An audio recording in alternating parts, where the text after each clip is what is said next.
Olá, irmãos! Então vamos ver a segunda parte do módulo 6, onde nós vamos agora trabalhar com irradiação, convergência adaptativa e também órgãos homólogos e órgãos análogos. Então verifica que nós continuamos o módulo 6, agora a gente está vendo a parte 2. Muito bem. Irmãos, irradiação adaptativa. O que é isso? Reparem que eu tenho aqui no centro um ancestral dos mamíferos. E ao longo do tempo, ao longo da evolução, esse ancestral dará origem a várias outras espécies diferentes, cada uma adaptada ao seu tipo de ambiente. Quando uma espécie ancestral origina outras espécies diferentes, cada uma adaptada ao seu meio, isso é conhecido pelo nome de irradiação adaptativa. É o processo em que uma espécie ancestral origina outras espécies diferentes. Logicamente que essa imagem que você está vendo, ela é um resumo, né? Não é desse ancestral que saiu direto Shazam Caplaf, a baleia, ou o ratinho começou a voar, virou morcego. Ele tem uma representação bem resumida. Nessa linha aqui, ó, desse ancestral para o morcego, muitas outras espécies não foram representadas, tudo bem?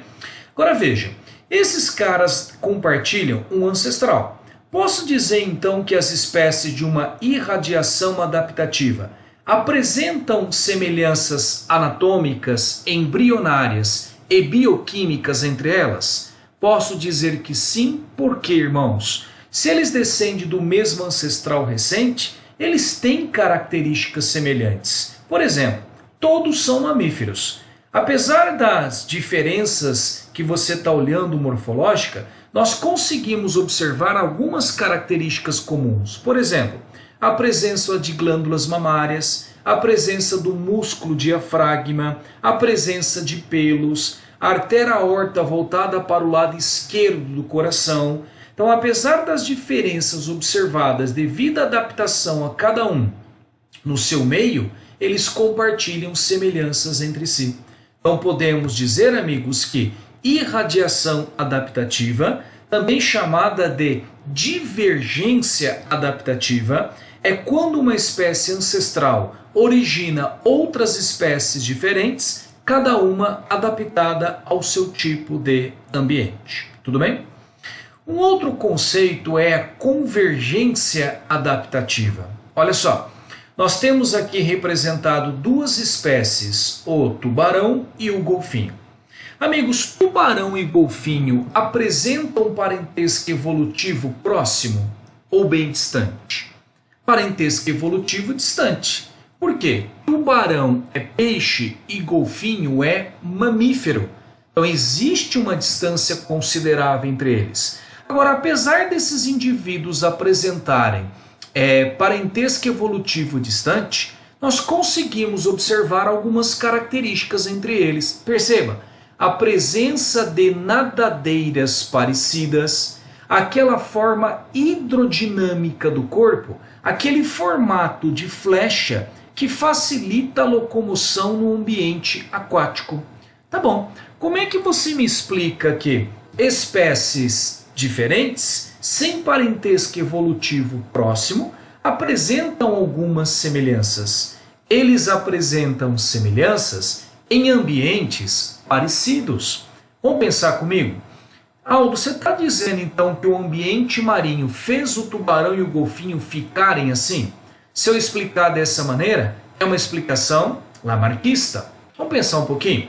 Tubarão e golfinho são predadores de topo das cadeias alimentares que participam no ambiente marinho. Um predador de topo é aquele que está no final da cadeia. Raridade alguém comer um tubarão, raridade alguém comer um golfinho. Não que não possa acontecer.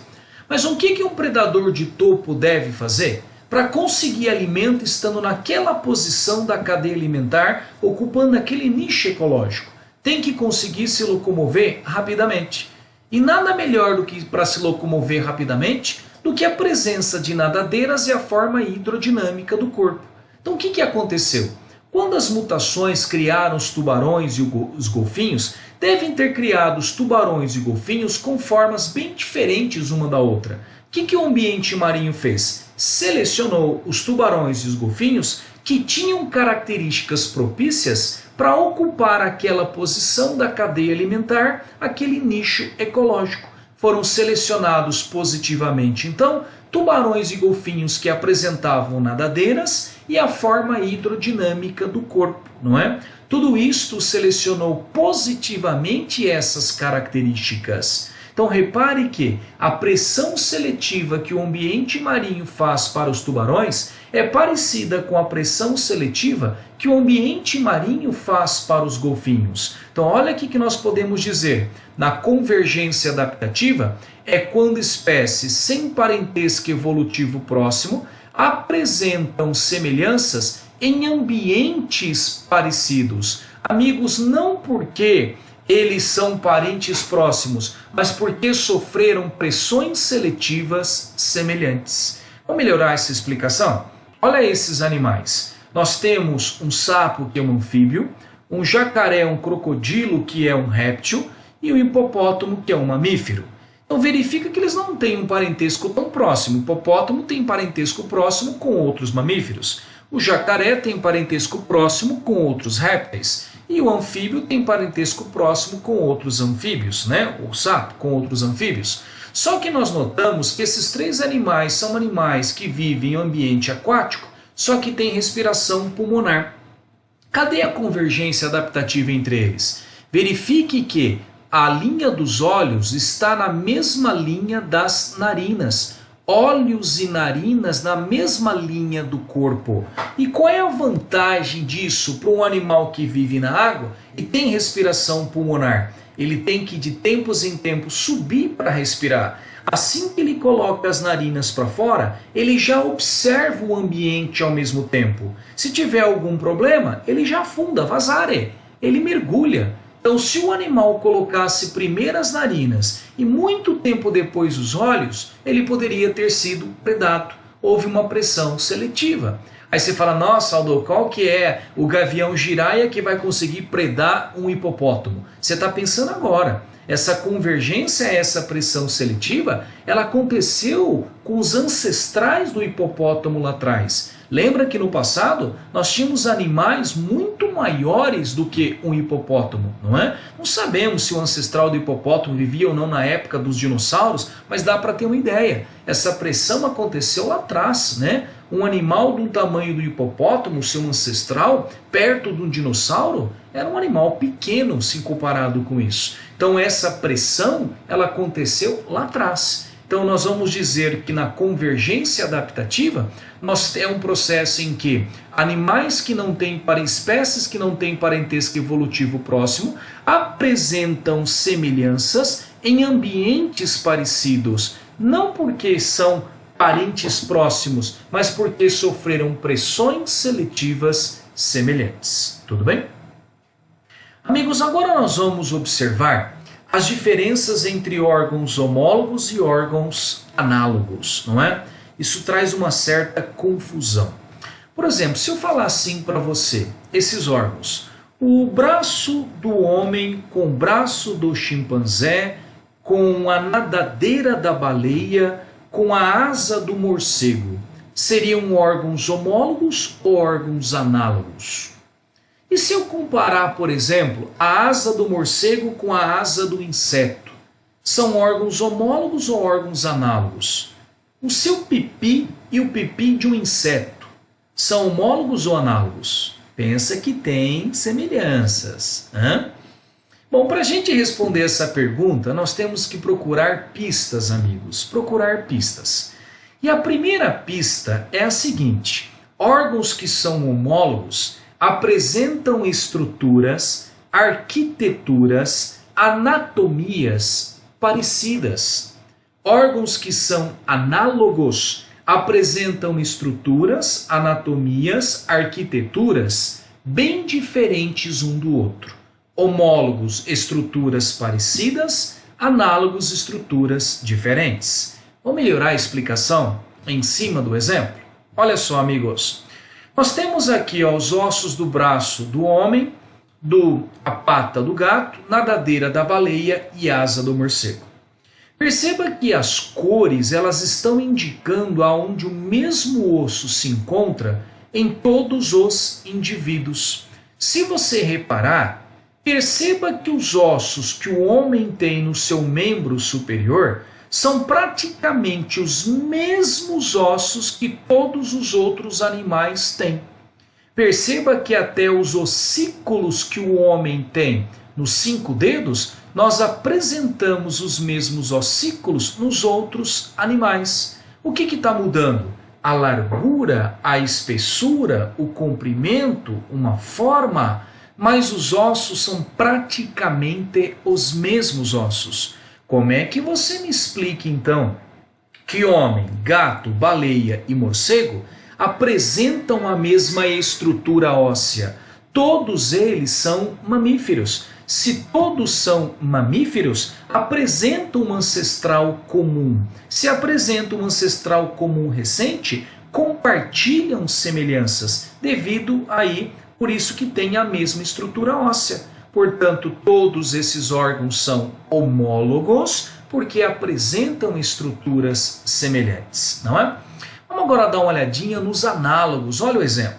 Já os órgãos análogos apresentam estruturas radicalmente diferentes. Olha a asa do morcego e a asa de um inseto. A asa do morcego apresenta osso, não é? A asa do inseto é quitina. Compara osso com quitina. São estruturas completamente diferentes. Se são estruturas diferentes, isto mostra que são órgãos análogos. Amigos, verifica então. Órgãos homólogos são bem parecidos, órgãos análogos são bem diferentes.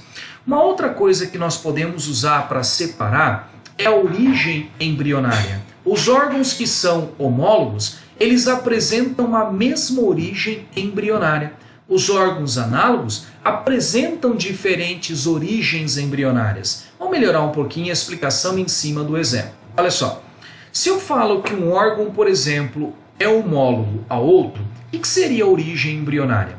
Se esse órgão, aqui no caso estou pegando o osso, se ele é derivado da mesoderma, o outro que é o outro que é homólogo, também é derivado da mesoderma, mesma origem embrionária. Se um órgão é derivado da endoderma, o outro homólogo é derivado também da endoderma. Se um homólogo é derivado da ectoderma, o outro homólogo também é derivado da ectoderma. Agora, olha os análogos. Quer dizer o seguinte, que se um análogo veio da ectoderma, o outro análogo não veio da ectoderma, veio da mesoderma. Estou inventando. Se um análogo veio da mesoderma, o outro não veio da mesoderma, veio da ectoderma. Isso que significa diferentes origens embrionárias. Mas escuta, Aldo, eu vou ter que decorar de qual tecido, de qual parte do embrião veio a nadadeira da baleia, a asa do morcego, a asa do inseto? Não. É apenas uma característica que, se você encontrar no texto, você vai fazer a ligação. Então, se no texto ele falar para você que os órgãos apresentam a mesma origem embrionária, você vai colocar como sendo a descrição de órgãos homólogos. Se ele falar no texto que os órgãos têm diferentes origens embrionárias, você vai colocar como uma descrição de órgãos que são análogos, ok? Agora, e amigos, como é que fica a função? Qual dos órgãos obrigatoriamente vão executar as mesmas funções? Os homólogos ou os análogos? Eu disse obrigatoriamente. Serão os análogos. Vamos ver? Olha só, se nós pegarmos, por exemplo, aqui, a asa da ave com a asa do inseto, ou a asa do morcego com a asa do inseto, repare que eu tenho aqui órgãos que são análogos, mas que apresentam a mesma função, voar e voar. A mesma coisa vale para a ave. A ave com a asa do inseto são análogos, mesma função, voar, voar. Se a gente pegar, por exemplo, aqui ó, a patinha traseira de uma rã e comparar com o inseto, a patinha, são órgãos que são análogos, radicalmente diferentes. Os tecidos que eu tenho aqui são diferentes do que eu encontro aqui. Ó. Aqui tem osso, aqui tem quitina, são análogos, mas desempenham a mesma função. Nesse caso, saltar, não é? Agora, os órgãos que são homólogos, como é que fica em relação à função dos órgãos homólogos? Depende. Se você compara o braço do homem, né? Quando eu falo braço, estou dizendo o membro superior do homem, com o braço do chimpanzé, eles são estruturas que podem executar a mesma função e são homólogos, como agarrar, pegar, locomover, aí no caso, né? Abraçar, manipular objetos. Agora, se nós comparamos dois homólogos como a nadadeira da baleia e a asa do morcego, são órgãos que são homólogos com funções diferentes. A nadadeira da baleia, função nadar, a asa do morcego, função voar. Portanto, podem apresentar a mesma ou diferentes funções, ok? Agora eu quero que você faça uma relação para mim, amigo. Aonde que geralmente você encontra órgãos homólogos?